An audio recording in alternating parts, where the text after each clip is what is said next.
Corona ने एक बार फिर से दस्तक दी है और इसी के साथ ही अफवाहों ने भी दस्तक दे दी है।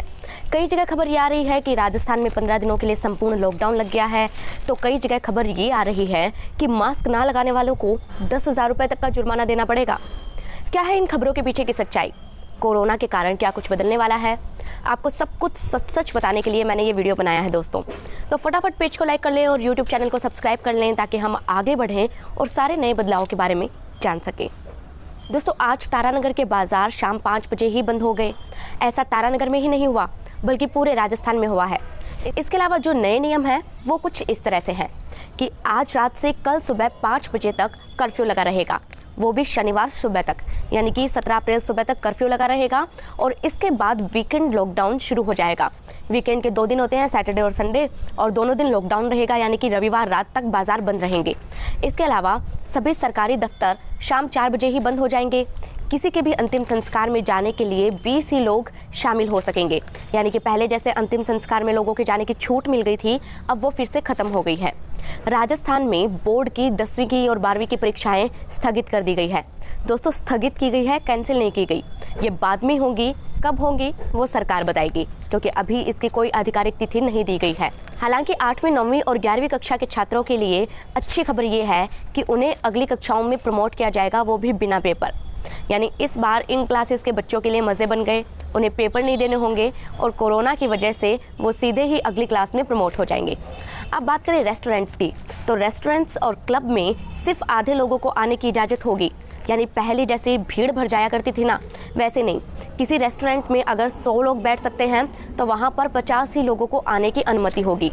अगर किसी रेस्टोरेंट या दुकान में भीड़ लगी हुई दिखती है तो पुलिस वहाँ पर कार्रवाई कर सकती है। दोस्तों, होटल और रेस्टोरेंट से टेक अवे और होम डिलीवरी रात 8 बजे तक ही हो पाएगी। यानी कि अगर आपको बाहर से कुछ खाने का मन है तो रात को 8 बजे से पहले ही आप मंगवा लें। अब बात करते हैं ट्रांसपोर्टेशन की, तो आपको बता दें कि बसों और जीपों में पहले जैसे खचाखच सवारी भर लेते थे ना, अब वो काम बिल्कुल अपराध माना जाएगा। अब आप ट्रांसपोर्टेशन के लिए चाहे गाड़ी का इस्तेमाल कर रहे हो, चाहे बस का कर रहे हो या फिर जीप का कर रहे हो, आपको ये ध्यान रखना है कि क्षमता से आधी सवारियाँ उसमें हो। यानी कि अगर किसी गाड़ी में 10 लोगों के बैठने की जगह हो तो सिर्फ 5 ही लोगों को वहाँ पर बैठकर यात्रा करने की अनुमति मिलेगी। इसके अलावा सार्वजनिक वाहनों में सवारी को खड़ा करके यात्रा करने की अनुमति नहीं मिलेगी। हमारे यहाँ पर गाँव से बहुत सारी बसें आती जाती हैं जिनमें लोग खड़े होकर आते हैं, लेकिन अब ऐसा करना अपराध माना जाएगा। इस पर पुलिस आपसे जुर्माना वसूल सकती है। दोस्तों, अगर आप निजी वाहन से कहीं जा रहे हैं, यानी अपनी कार से भी कहीं जा रहे हैं ना, तो आपको इस चीज़ का ध्यान रखना पड़ेगा। आपको ये ध्यान रखना है कि आप उसे पूरा खचाखच ना भरें, बल्कि 50%, यानी कि उस क्षमता से आधे लोगों को बैठाकर ही आप यात्रा करें।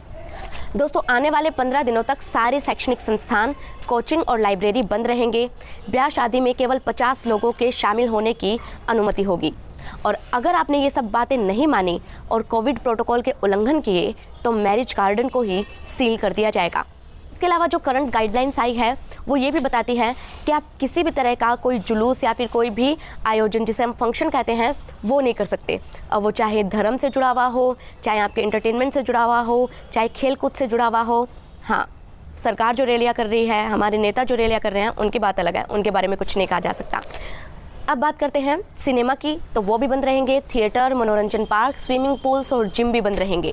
इसके अलावा बाहर के राज्य से राजस्थान में कोई अपने घर वापस आ रहा है या किसी भी कारण से राजस्थान आ रहा है तो उसे 72 घंटे के अंदर करवाई गई अपनी RT-PCR रिपोर्ट दिखानी पड़ेगी, जिसमें आपका कोविड नेगेटिव होना चाहिए। और अगर आपने रिपोर्ट नहीं दिखाई तो आपको 15 दिन के लिए क्वारंटीन किया जा सकता है। बाहर से आने वाले यात्रियों का रैंडमली भी RT-PCR टेस्ट हो सकता है। राजस्थान के जो बॉर्डर्स है, वहाँ पर जो चेक पोस्ट बने हैं, वहाँ पर लोगों की कोरोना जांच होगी। अब कुछ लोगों के लिए खबर अच्छी हो सकती है और कुछ लोगों के लिए बुरी कि वर्क फ्रॉम होम फिर से शुरू हो गया है। आपातकालीन सेवाओं को छोड़कर, जैसे कि हॉस्पिटल, एम्बुलेंस वगैरह को छोड़कर 100 से ज़्यादा कर्मी अगर किसी भी संस्थान में हैं, यानी कि कहीं पर भी अगर 100 से ज़्यादा लोगों का स्टाफ है तो ऑफिस में सिर्फ 50 ही लोग आ सकेंगे, बाकी सबको वर्क फ्रॉम होम करना होगा। इसके अलावा अगर किसी ऑफिस में किसी भी एम्प्लॉय को या किसी भी स्टाफ को कोरोना हो जाता है तो उस ऑफिस को 72 घंटे के लिए बंद किया जा सकता है। और दोस्तों, सबसे महत्वपूर्ण बात यह है कि अब सरकार ने पुलिस को फ्री हैंड दे दिया है। यानी कि अगर कोई भी व्यक्ति कोरोना गाइडलाइंस का उल्लंघन करता हुआ पाया जाता है तो पुलिस अपने हिसाब से उस पर कार्रवाई कर सकती है। इसके अलावा जिला कलेक्टर्स की ये जिम्मेदारी होगी कि वो ऑनलाइन पूजा अर्चना, इबादत और ज़ियारत करने की व्यवस्था करवाए। तो दोस्तों अफवाहें तो हज़ार है, लेकिन कोरोना की असली गाइडलाइंस जो है वो ये ही है। ये गाइडलाइंस 30 अप्रैल तक मान्य होगी। अगर बाद में सब कुछ कंट्रोल में हो जाता है तब तो पाबंदियों को नहीं बढ़ाया जाएगा, वरना इन्हें बढ़ाया भी जा सकता है। दोस्तों ऐसा पहली बार हो रहा है कि कोरोना के एक ही दिन में 2-2 लाख केस तक आ रहे हैं। हमारे भी कई पत्रकार साथी हैं जो कि कोरोना की चपेट में आए हैं। दोस्तों इस बार कोरोना का बहुत ही खतरनाक रूप देखने को सामने आया है और हालात इतने बिगड़ चुके हैं कि कोरोना लोगों को संभलने का मौका तक नहीं दे रहा। 24 घंटे में ही लोग दम तोड़ दे रहे हैं। वैक्सीन लगने के बावजूद भी लोग कोरोना की चपेट में आ रहे हैं। इसलिए बचाव से ज़्यादा अच्छा उपाय और कुछ नहीं है। कोरोना से बचने के लिए भीड़ में बिल्कुल ना जाएं और मास्क लगाकर ही बाहर निकलें, वो भी बहुत ही ज़रूरी होने पर। दोस्तों जानकारी के अभाव में आपको कोई परेशानी ना हो, इसके लिए इन गाइडलाइंस को आप याद रखें। साथ ही इस रिपोर्ट को शेयर करें ताकि आपके अपनों को कोई परेशानी ना हो। इस रिपोर्ट पर अपनी राय साझा जरूर करें और खबरों से अपडेट रहने के लिए मेरे फेसबुक पेज को लाइक कर लें और यूट्यूब चैनल को याद से सब्सक्राइब कर लें। अपना ख्याल रखें, खुश रहें और मास्क लगाकर ही बाहर निकलें। धन्यवाद।